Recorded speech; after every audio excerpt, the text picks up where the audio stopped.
Ladies and gentlemen, water scarcity may be the most unappreciated issue facing our world today. As global demand for water increases, water sources are being stretched to their limits. Many parts of the world are already facing severe water scarcity.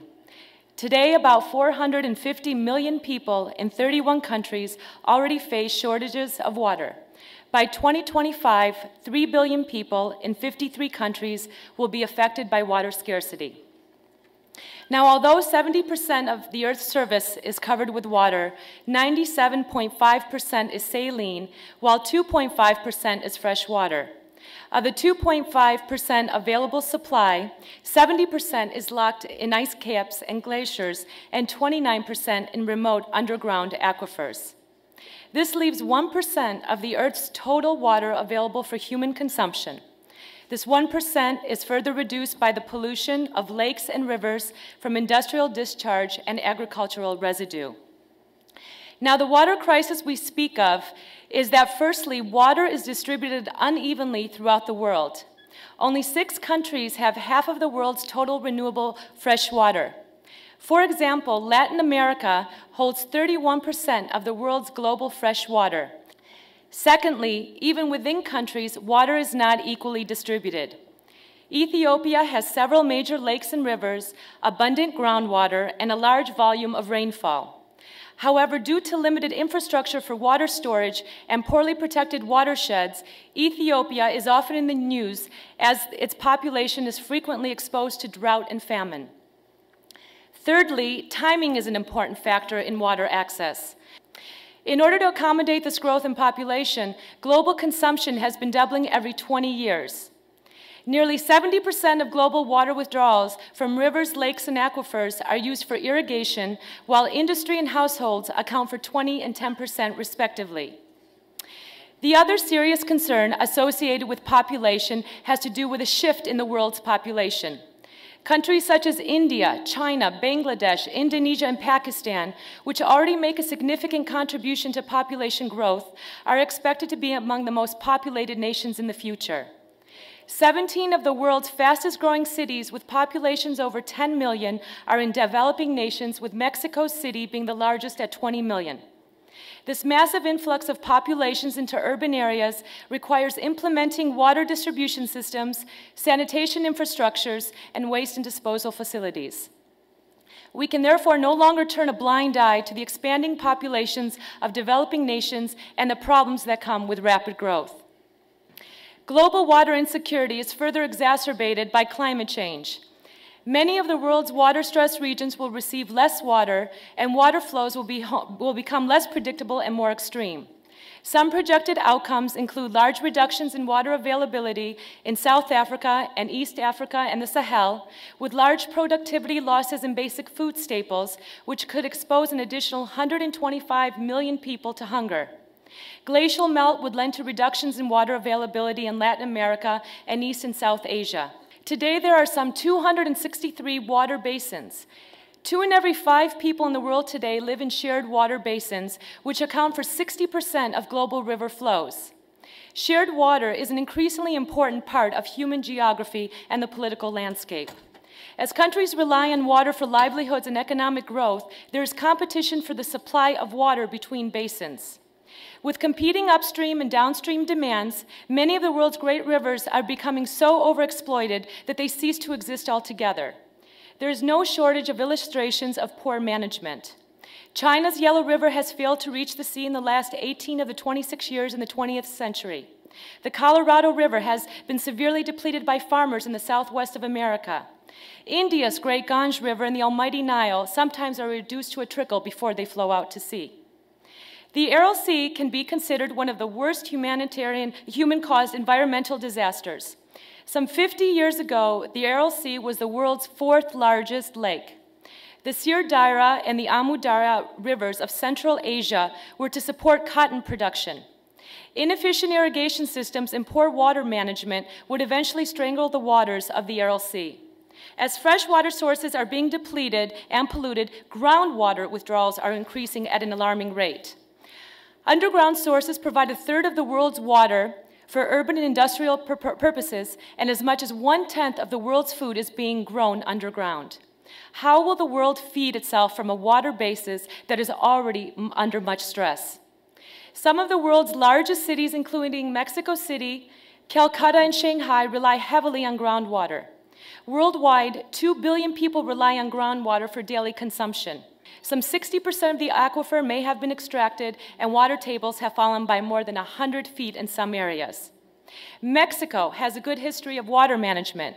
However, as the demand for water for irrigation and industry is outstripping the supply in the north and central parts of the country, groundwater mining is filling the gap. In Mexico, overextraction is encouraged by electricity subsidies, which maintain an artificially high demand for water. In Gaza, the densely populated Palestinian enclave is running out of drinkable water.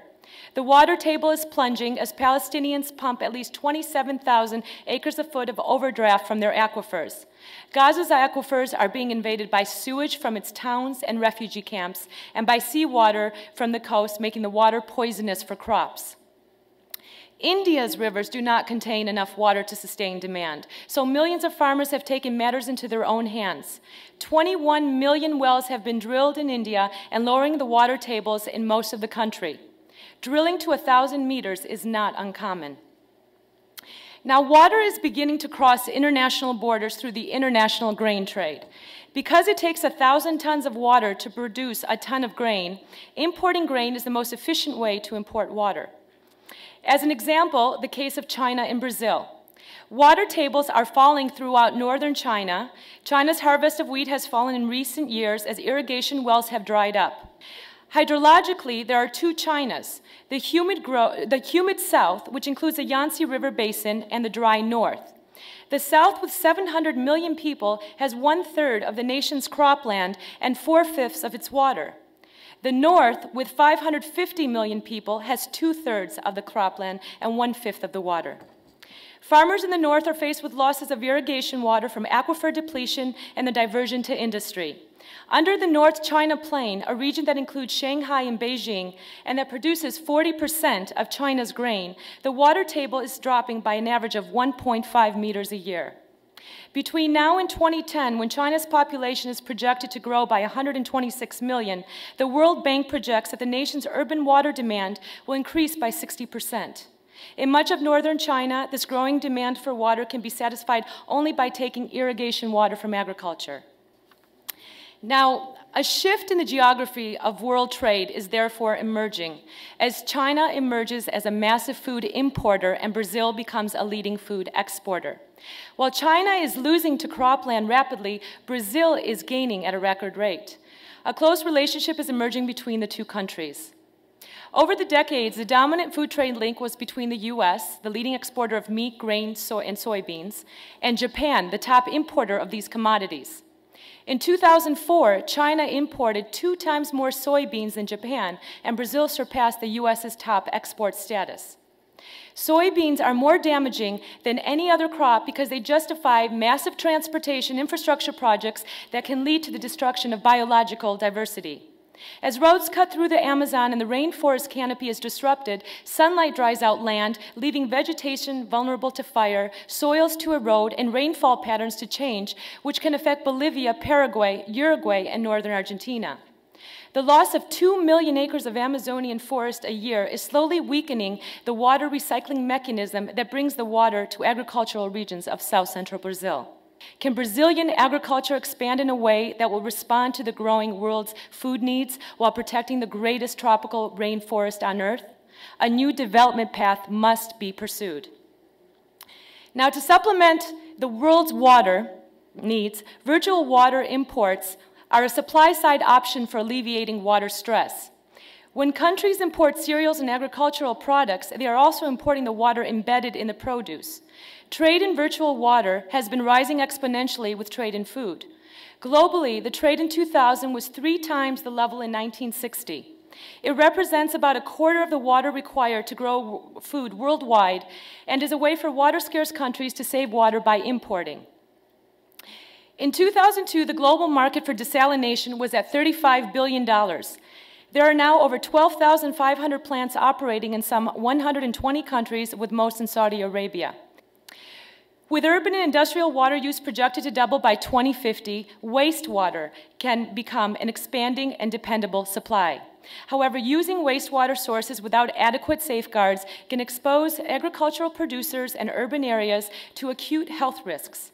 Many governments view investment in treatment plants as an unaffordable luxury, but factoring in the potentially high economic and social returns of this increased supply may prove otherwise. Singapore is recycling gray water to drinking quality standards by using a new filtration technology, and Beijing will be using recycled water to fill its swimming pools during the 2008 Olympic Games. Now, there is less than 10 years to go to the 2015 target date for the Millennium Development Goals, set by the international community to reduce poverty and hunger, child deaths, access to education, and to gender equality. Progress in these areas will depend on how governments respond to the global water crisis. Goal 7, Target 10, having the proportion of the world population without sustainable access to safe drinking water and sanitation is critical to the attainment of the other goals. Water and sanitation poses the most extreme threat to poor people in developing countries. Access to safe water and sanitation is at the core of human security. Yet some 1.1 billion people in the developing world do not have access to clean water, and 2.6 billion do not have access to sanitation. The urgency of these MDGs, and especially Goal 7, cannot be emphasized more. Even if these targets are met, there will still be more than 800 million people without water and 1.8 million without sanitation by 2025. Changing the scenario will require a new model to deal with this problem in a sustainable way. Therefore, as most of the growth is happening in the developing world and as cities are exploding, including slums, sweeping reforms need to take place. Water and sanitation are among the most powerful preventive medicines available to governments to reduce infectious disease and death. Most people without clean water live in Asia, but coverage is lowest in Sub-Sahara. The $10 billion price tag for the MDGs seem like a large sum, but this is a small price to pay for an investment that can save millions of young lives, unlock wasted education potential, free people from diseases that rob them of health, and generate economic returns. A country's fiscal, monetary, and trade policies are all directly and indirectly affected by investments in water-related activities. Sub-Saharan Africa loses about 5% of GDP, or $28.4 billion annually, a figure that exceeds total aid flows and debt relief in the region of 2003. Investments in water and sanitation have the potential to generate a high return. Every dollar invested in this sector creates an average return of $8 to $34 depending on region and technology.